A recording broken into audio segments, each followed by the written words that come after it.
जिए सिंधु जिए सिंध वारा जियन सिंधी टोपी अजरक वारा जियन रहे सदा सिंधुअ जी छोली मारूअड़न जी मिठड़ी बोली गली गली ऐं घर घर गूंजन सिंध अमर जा नारा नारा नारा जिए सिंधु जिए सिंध वारा जियन सिंधी टोपी अजरक वारा जियन जिए सिंधु जिए सिंध वारा जियन सिंधी टोपी अजरक वारा जियन। ये तो नाज़रीन सिंध जी सुहिणी सकाफ़त के भेटा पेश करण लाइ गंबट भरिसां सिंध एजुकेशन फाउंडेशन जे तावन सां हलंदड़ बिस्मिल्लाह एलिमेंट्री स्कूल अंबाणी खोड़ा में प्रोग्राम मुनक़द कयो वियो आहे। वधीक अचो त हिते मौजूद आयल महिमाननि ऐं उस्तादनि शागिर्दनि सां ॻाल्हि ॿोल कयूं त हुननि जो सिंध जी सकाफ़त जे बारे में छा चवणु आहे। वॾी ॻाल्हि आहे भली हुजे मीर हादी पर असांजो भिटाई वॾी ॻाल्हि आहे। सिंध जो ॾियारु मल्हाए रहिया आहियूं जंहिंमें केतिरा ई टेबलो थिया सॉन्ग थिया स्पीच चई वई जिते इलाही ॿारनि परफॉर्मेंस कई उस्तादनि नातियूं वग़ैरह चयूं जंहिंमें असां पुराणा सामान ॾेखारियासीं दिला टुक जूं झिलियूं भर्थ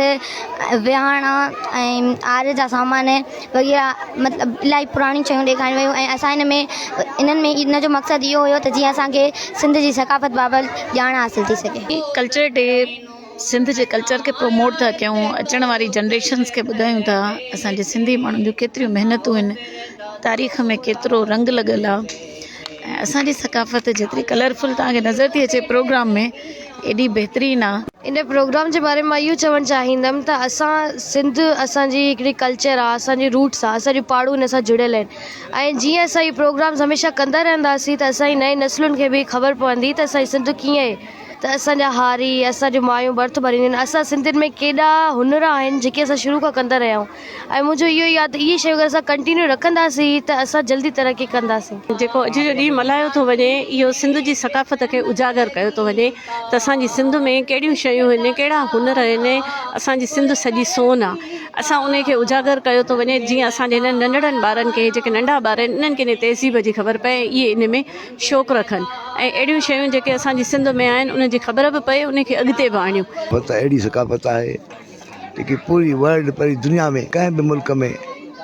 अख़लाक़ी तरीक़े सां सिंध जी सकाफ़त सां मुताबिक़ न आहे।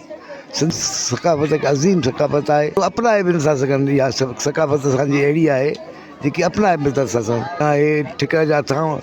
ॾखण वग़ैरह जेके बि कोडर कुर्मी सभु ॾेखारियूं इहा सॼी असांजी सिंधी सकाफ़त आहे ऐं सचाई ऐं सदाकत रखनि दिलि जी सफ़ाई रखनि सीनो साफ़ु रखनि हिक ॿिए सां सचा हुजनि त हिन जहिड़ी का ॿी ॻाल्हि आहे ई कान। Thank you. सिंध जी सकाफ़त 5000 सालनि खां बि पुराणी सकाफ़त आहे ऐं हर दौर में सिंधी जी सकाफ़त असांखे इहो ज़ाहिर कयो आहे त सिंधी माण्हू इख़लाक़ अदब शाइरी ऐं ज़िंदगीअ जा जेके बि मकतब फ़िक्र आहिनि या जेके बि फ़नून लतीफ़ा जा हिसा आहिनि सभिनी में हर दौर में पाण मल्हाईंदी आई आहे। मुख़्तलिफ़ टेबलो कया आहिनि लोहार ठाहिया ॾखण ठाहिया ऐं भर्थ वारा ठाहिया छो त इहे जेके ॾिसनि त इहा असांजी सकाफ़त छा आहे ऐं असां हिकु नंढड़ी काविश कईसीं पंहिंजी सकाफ़त खे उजागर करण जे लाइ। अॼु असां टोपी पाया आहियूं असां ख़ुशि आहियूं ऐं प्रोग्राम में माशाल्लाह ॿारनि ज़बरदस्त परफॉर्म कयो ॿारनि सिंध जी सकाफ़त खे उजागर कयो ऐं सिंध जी सकाफ़त में जेके कारोबार वग़ैरह थियनि था पिया उन जे ॿारनि जी महिनत थियल आहे ताकी जीअं असांजी जेका सुहिणी सिंध आहे उन जी सकाफ़त खे ज़ाहिर कयो वियो ऐं दुनिया खे ॿुधायो वञे त असांजी सकाफ़त कहिड़ी आहे। टेबलो कयो सॉन्ग्स चयासीं ऐं जेके पुराणा सामान सिंध जा हुया उहे बि अॼु असां ॾेखारियासीं दिला खणी आया हारी हुया कुंभर हुया ॿी टुक करण वारा मायूं हुयूं।